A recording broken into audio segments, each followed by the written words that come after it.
કાંકરેજમાં રાનેરેક seat પર ગીતાબેન જોશીની ઉમેદવારી ચૂંટણીમાં ત્રિપાંખિયા જંગની શક્યતા. બનાસકાંઠા જિલ્લાના કાંકરેજ તાલુકામાં સ્થાનિક સ્વરાજ્યની ચૂંટણીને લઈને રાજકીય ચલપલ તેજ બની છે. રાનેરેક તાલુકા પંચાયત સીટ માટે ભારતીય જનતા પાર્ટી તરફથી ગીતાબેન બળદેવભાઈ જોશીએ પોતાની ઉમેદવારી નોંધાવી છે. કાંકરેજ મામલતદાર કચેરી ખાતે ચૂંટણી અધિકારી ગૌતમ દરજી સમક્ષ ગીતાબેન જોશીએ ઉમેદવારી ફોર્મ ભર્યું હતું.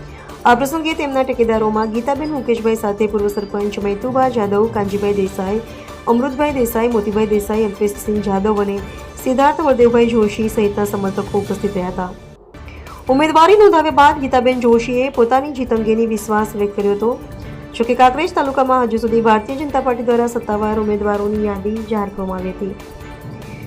ફોર્મ ભરવાની છેલ્લી તારીખ 11 એપ્રિલ હોવાથી મામલતદાર કચેરી તથા તાલુકા પંચાયત કચેરી ખાતે ઉમેદવારો અને સમર્થકોનો ભારે ઘસારો જોવા મળ્યો હતો.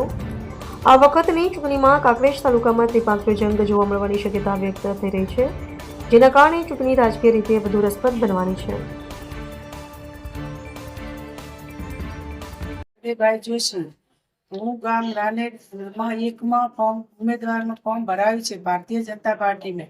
તો મારા ટેકેદારો અને સમસ્ત બધાને હું કહું છું કે મને જીતવાની બહુ આશા છે. તો હું આપકે પાસે આશા રાખું છું કે મને આપ સૌ મળી અને મદદ કરજો. સ્થાનિક સ્વરાજની ચૂંટણીમાં રોનેરેક ભારતીય જનતા પાર્ટીમાં મારા ધર્મપત્ની ગીતાબેન બળદેવભાઈ જોશીને ટિકિટ મળે અને અમે જીતની આશા રાખતા સદા બધા મારા ટેકેદારો સાથે છીએ અને અમે જીતશું એવી આશા છે.